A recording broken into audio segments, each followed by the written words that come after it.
I'm beautiful in my way, 'cause God, there's no mistakes. I'm gonna right track, baby, I was born this way. Oi, família, eu voltei depois de semanas longe de vocês. Desculpem a cantoria, é porque hoje eu estou muito animada. Mentira. Mas é que esse é o nosso hino, né? Então tem que cantar. Gente, como vocês estão? Que saudade de gravar pra vocês. Puta que pariu. Meu Deus, gente, me desculpa a ausência. O bagulho tá louco, família. São tempos sombrios, entendeu? E o bagulho tá louco. Tô tentando manter a minha sanidade mental durante esse período de quarentena, mas não tá fácil. Vocês estão bem? Ai, que pergunta chata, né? Fala, quem tá bem? Inferno! Ai, que louca. Gente, eu tô aqui. Já falei que não vou abandonar esse podcast, por mais que as coisas sejam difíceis, por mais que tudo esteja conspirando para o não, estamos aqui para o sim. Olha que profundo. Bom, gente, eu vou começar o episódio com alguns recados. Primeiro recado, Back to Cast agora faz parte do Podcasters Unidos. Esse é um grupo que tem como iniciativa unir podcasters pequenos e não muito conhecidos. Tem muita coisa legal. Quem me acompanha no Instagram já deve ter visto alguns conteúdos que eu compartilhei sobre Podcasters Unidos. E se você não me acompanha no Instagram, vai lá no Instagram, digita @backtocast na sua pesquisa. Aí vai aparecer o Instagram do podcast. Aí você clica lá em seguir. Tá bom? Muito obrigada. Vou deixar um teaser aqui do Podcasters Unidos para que vocês conheçam um pouquinho dessa iniciativa. Já volto. A iniciativa Podcasters Unidos foi criada com a ideia de divulgar podcasts menos conhecidos, aqueles que, apesar de undergrounds, têm muita qualidade tanto em entretenimento quanto em opinião. Por aqui você tem a chance de conhecer novas vozes que movimentam essa rede. Então entre lá no nosso Instagram, o @podcastersunidos, é só escolher e dar o play. Bom, família, é isso. Eu espero que vocês curtam o Podcasters Unidos. É uma iniciativa muito, muito legal. E graças a essa iniciativa, tenho o segundo recado aqui para dar. Participei de um episódio do Trocando de Assunto. Conheci o pessoal do Trocando de Assunto e nós batemos um papo sobre racismo. Nessa conversa estávamos o pessoal do Trocando de Assunto, euzinha, Cris do Devaneios de Cris e o Rafa do Pele Preta de Salvador. Foi uma conversa muito, muito boa. Eu amei participar. Foi a minha primeira collab, então foi muito, muito bacana. Fiquei muito emocionada de participar com o pessoal. E convido vocês a irem lá conferir esse episódio que ficou massa. Beleza? E eu quero feedbacks, eu quero vocês compartilhando esse episódio lá também. Fechou? Bom, já estou atrasada, então bora pro assunto. Estamos no mês do orgulho LGBTQIA+, e eu não poderia deixar de vir aqui falar um pouquinho sobre isso e me expor também. Bom, gente, vocês sabem por que o mês de junho é considerado o mês do orgulho LGBTQIA+? Graças à rebelião de Stonewall. Vocês conhecem essa história? Vou contar resumidamente o que foi essa rebelião. Nos anos 50 e 60, existia um bairro chamado Greenwich Village, em Nova York. Nesse período, qualquer ato homossexual era considerado crime e um transtorno psicológico. Então, se você, homossexual, estivesse por ali naquela época e não fosse trancado numa clínica psiquiátrica e submetido a tratamentos de choque muito pesados, você poderia ser preso, estuprado, espancado e até morto por qualquer ato homossexual que fosse avistado pela polícia. E nesse bairro, muitos homossexuais residiam, então era comum que as pessoas circulassem por ali mais tranquilamente, entre aspas. Nesse bairro existia o Stonewall Inn Bar, e esse bar pertencia à máfia italiana e rolava ali um esquema de propina para que a polícia não invadisse o local. Em um fatídico dia, a polícia resolveu invadir e as pessoas que estavam ali dentro, que frequentaram aquele bar naquela noite, resolveram revidar as agressões da polícia e aconteceu uma rebelião.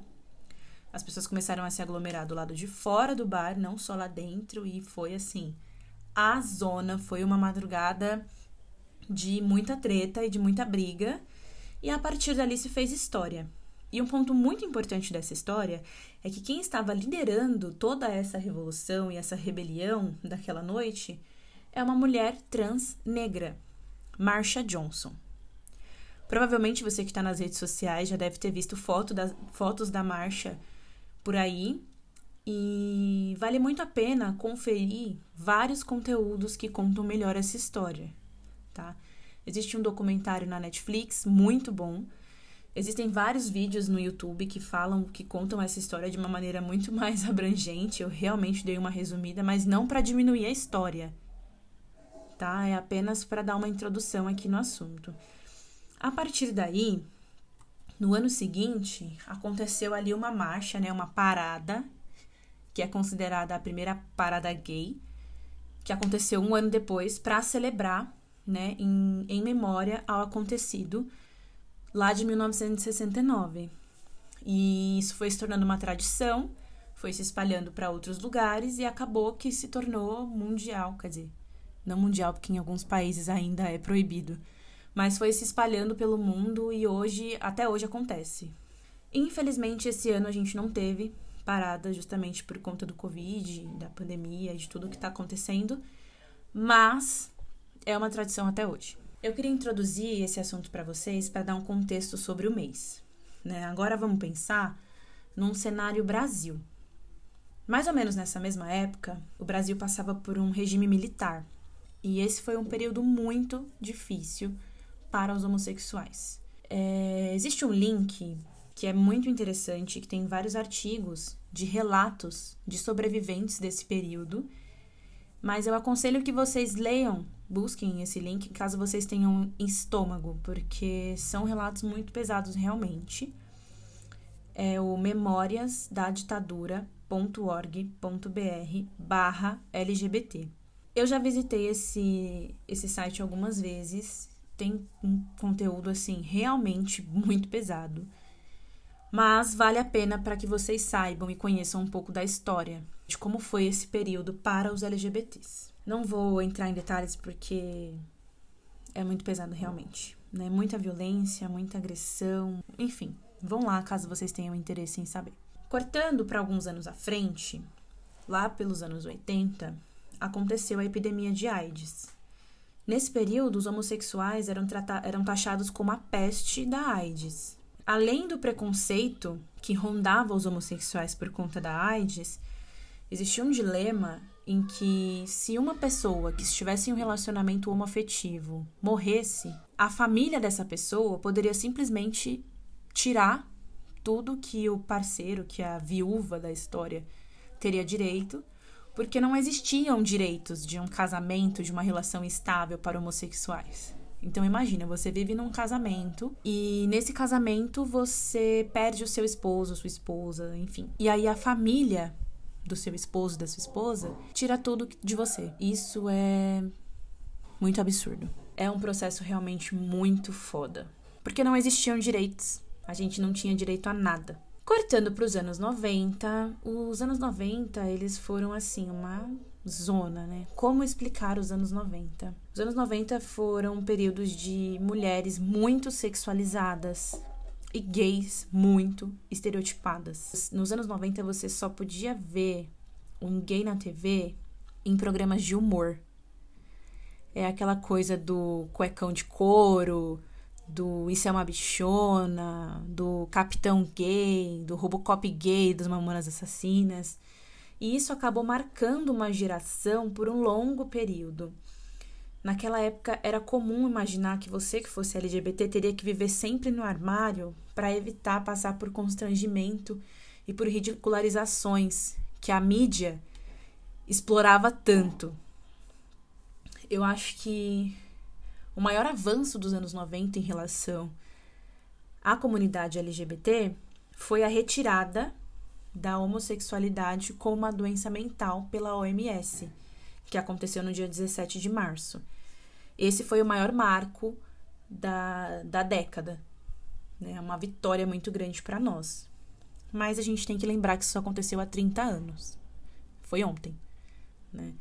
E além de tudo isso, né, de todo esse estereótipo, a cena da AIDS ainda era muito frequente E perdemos ídolos assumidamente homossexuais no Brasil, como o Renato Russo e o Cazuza, o que acabou impactando muito na questão de que a AIDS era uma coisa de homossexuais. Poderiam morrer milhões de héteros, mas os homossexuais ainda estavam ali presos a esse estereótipo da AIDS. Então continuou sendo um período muito difícil. Os anos 2000 foram marcados por um período muito próximo do que foi os anos 90. Ainda existia e eu acho que foi fortalecido por todos esses estereótipos dos anos 90. Então essa questão da mídia ridicularizar e do bullying ser muito forte, a violência ser muito marcada e não ser noticiado, acabou fazendo com que os anos 2000 fossem uma extensão dos anos 90, né? E aí, a passos muito lentos, nós fomos conquistando alguns direitos, algumas coisas, mas assim, cortando para 2018, elegeram no Brasil um macho homofóbico, racista, xenofóbico, desgraçado, sem preparo nenhum pra porra nenhuma, filho de Satanás, que não sabe nem falar direito, que não teve competência em 27 anos de... Ai, olha. E assim, família, eu lembro de como eu chorei no dia do resultado do segundo turno das eleições. Eu lembro, assim, de tomar um tapa na cara do medo de... Cara, eu não sei explicar o que foi aquele momento. De pensar que as pessoas que elegeram aquele cara compactuam com pensamentos como os dele, considerando de que um filho homossexual precisava ter apanhado mais, que uma filha mulher não pode ter o mesmo salário, que o filho dele foi bem educado, então não vai namorar uma preta. Saca? E as pessoas que elegeram ele compactuam com essas ideias. Então vão se achar no direito de bater numa criança que tenha um comportamento homossexual. É uma criança que demonstre que é homossexual. Então eu tive muito medo. Eu senti muito medo e eu tenho esse medo até hoje. E além de toda essa questão política que envolve as nossas lutas, existem também as questões particulares. E agora eu vou entrar um pouco na questão familiar. Gente, é muito delicado e é muito complicado o processo de sair do armário. Só quem passa por isso sabe como é foda. Só quem passa por esse processo de ter que conquistar uma aceitação que às vezes nem vem, sabe como é difícil. Não só a aceitação da família, dos pais, dos amigos, mas a autoaceitação. Nós vivemos num país majoritariamente cristão. E essa é uma religião que condena qualquer ato homossexual. Então, sabemos que muitas famílias de homossexuais condenam. A gente vê relato de mãe que mata filho em nome de Deus. E eu tenho certeza que Deus nenhum compactuaria com isso. Existe o medo do que está lá fora e existe o medo do que está dentro de casa. Situações de desentendimento, rejeição, aquela sensação de que você está decepcionando as pessoas que você ama, de que você nunca irá agradar as pessoas que você ama. Você não agrada a Deus, porque muitas vezes você é criado num ambiente em que você considera que aquilo é um pecado, que isso é um erro. Então para se aceitar, é muito difícil, porque o seu Deus não te aceita, sua família não te aceita, seus amigos não te aceitam. É um processo realmente muito dolorido. É um processo muito difícil. E quando você passa por isso na adolescência, o abalo psicológico que isso causa é muito grande. Eu estou falando isso por experiência própria. Eu assumi o meu primeiro relacionamento com uma menina, eu tinha 15, 16 anos. E foi assim, péssimo. Eu vi pessoas se afastando de mim nesse período. Eu ouvi comentários de amigas que me diziam: nossa, mas você me via trocar de roupa, nossa, mas você me abraçava, nossa, mas como se, né? Toda mulher eu ia querer alguma coisa. Mas enfim, a família não entende. O abalo psicológico que isso causa é muito grande, porque é o amor que não pode ser assumido. Imagina você ser adolescente, você não poder viver aquele romancinho clichê de malhação, de novelinha, de sériezinha que você assiste, porque você não vai poder apresentar seu namorado ou sua namorada para os seus pais no almoço de domingo e todo mundo vai achar maravilhoso e todo mundo vai abraçar aquela pessoa, porque não vão aceitar a sua relação homoafetiva. Imagina você sentir medo de que as pessoas descubram a sua sexualidade pelo seu gosto musical. Ou você não poder conversar com seus pais sobre as paixões adolescentes que você tem. Não poder se vestir como você quer, como você se identifica. É muito, muito, muito difícil. Salvo exceções, obviamente. Existem famílias que lidam melhor com isso, mas são a minoria.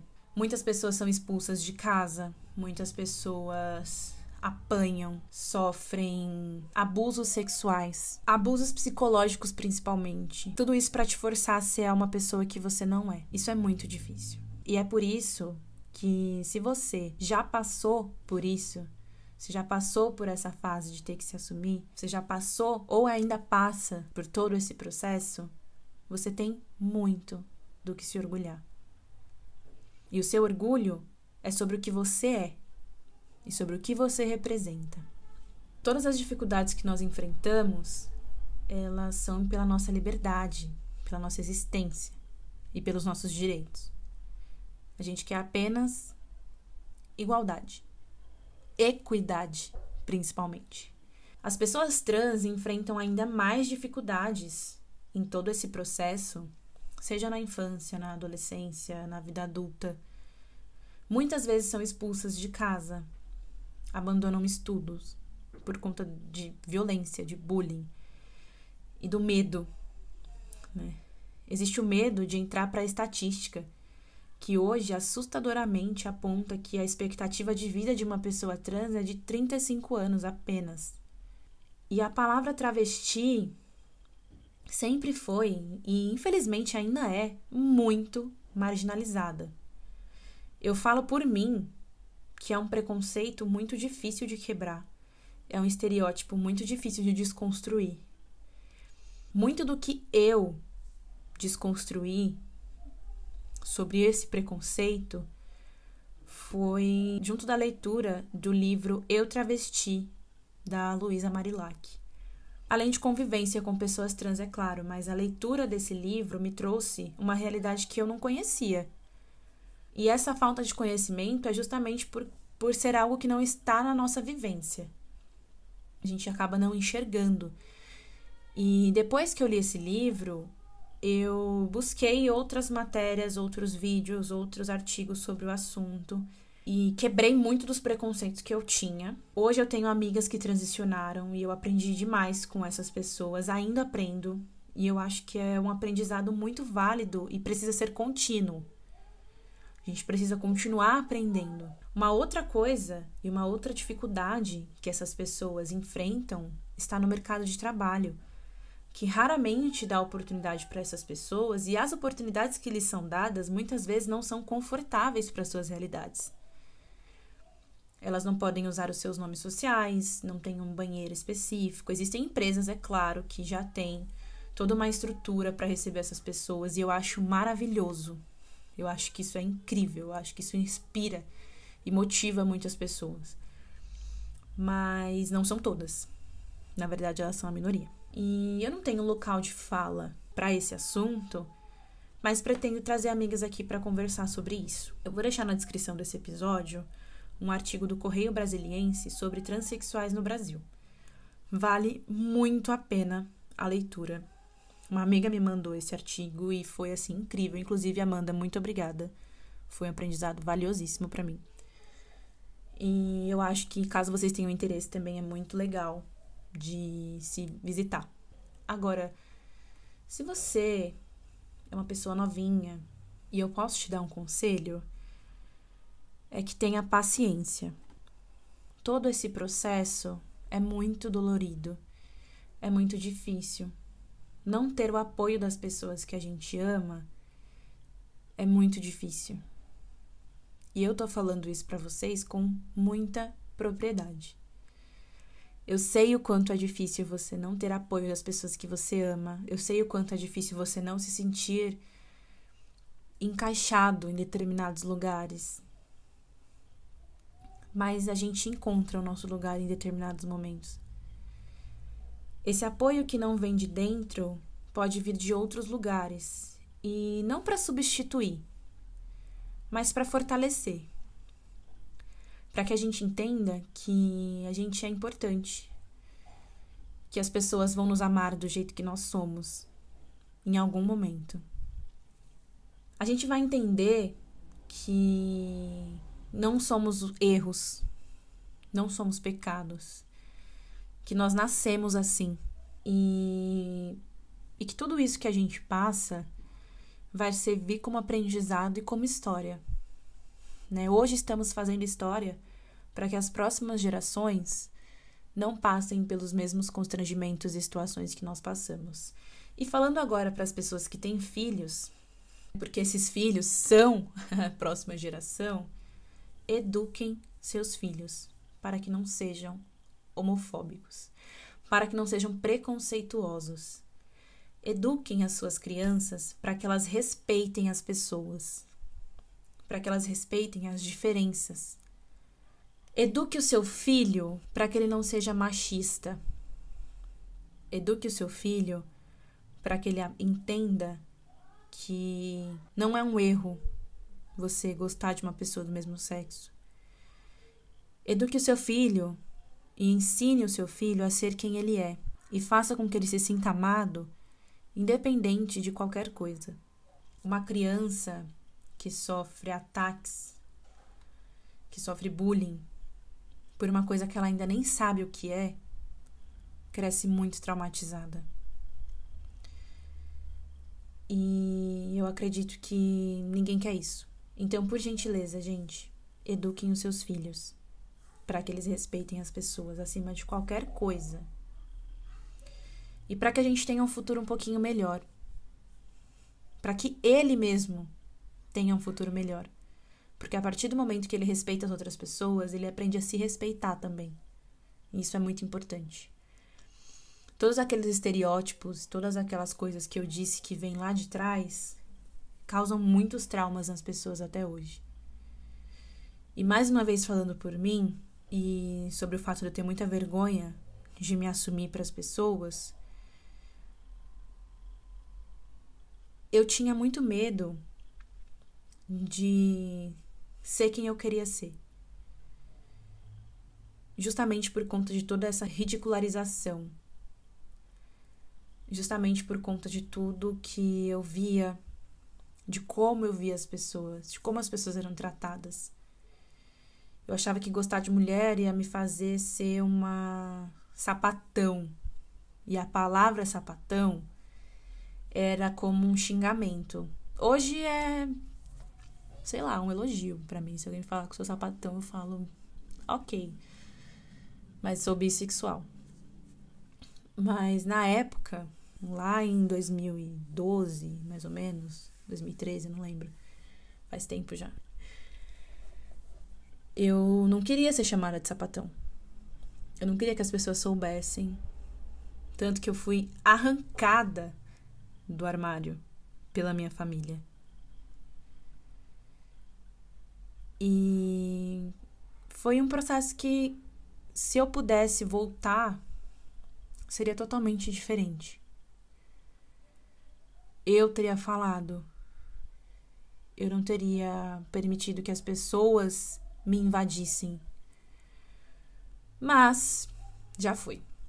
Não tem como mudar isso, mas todos os traumas que eu já passei por sempre namorar mulheres, eu lido com eles hoje na terapia. Olha, eu me expondo pra caramba aqui. Mas, sim, eu lido com esses traumas hoje na terapia. Porque eu tinha muito medo de andar na rua de mão dada. Eu já fui repreendida com uma namorada minha, uma ex-namorada minha, em estação de trem. A gente tava esperando o trem. de mão dada e uma senhora veio falar que a gente não podia ficar de mão dada porque ela estava com uma criança ali, era falta de respeito. Você que é heterossexual nunca vai passar por isso.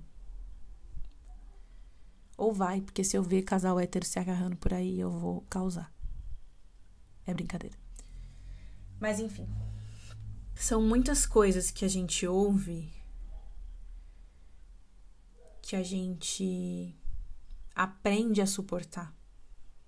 Porque não é fácil. Nem um pouco, gente. Lidar com esses traumas, com esses transtornos psicológicos, podem causar depressão, suicídio, automutilação, abandono e outros diversos problemas. E então, você que está nesse processo de se assumir, se apegue sempre onde você é acolhido. Porque faz toda a diferença ter acolhimento nesses momentos. Você que é mãe, pai, que talvez esteja me ouvindo, entenda que colocar um filho no mundo não significa que você tem total autoridade e liderança sobre aquela vida. E que o seu filho pode não responder às suas expectativas. Muitas vezes não vai. Mas a sua obrigação como mãe, como pai, é amá-lo do jeito que ele é. Eu vou terminar esse episódio pedindo para que vocês se amem, se orgulhem, não só esse mês, mas o ano todo. Eu peço para que vocês nunca se esqueçam de toda essa luta que veio antes. Que a gente vai conquistar muitos espaços e que cada espaço que a gente conquistar vai ser comemorado. Eu espero não entrar em estatística nenhuma, tanto de violência quanto de nenhuma estatística ruim, né? Porque se for uma estatística de que eu entrei para a estatística de X mulheres pretas e homossexuais que conquistaram e viraram presidente do país. Mentira, gente, não tenho vontade nenhuma de entrar pra política. Mas só tô tentando descontrair porque eu tô bem emocionada por estar tocando nesses assuntos. Mas eu espero que vocês sempre se orgulhem de quem vocês são. Essa é a minha mensagem. Lembrem-se que vocês não estão sozinhos. Que nós nascemos assim porque Deus não comete erros. Lady Gaga, capítulo 4, versículo 3. Da Bíblia chamada Born This Way. Gente, eu espero estar com vocês em breve. Como eu disse lá no início, tem sido um período muito complicado e muito difícil, mas eu farei o possível para estar com vocês em breve. Eu espero que vocês estejam se cuidando e que estejam todos bem. Vocês me encontram lá no Instagram, @backtocast, Facebook, @backtocast também. E o meu e-mail para contato é o backtocast@gmail.com. Ah, e outra coisa que eu não falei pra vocês, mas eu fiz uma tatuagem com o nome do podcast, porque ele é meu filho! E eu amei, gente. Só queria falar isso mesmo, tá? Vou postar a foto da tatuagem nos stories do podcast pra vocês verem a minha homenagem ao meu próprio programa. Beijo, gente. Eu fui.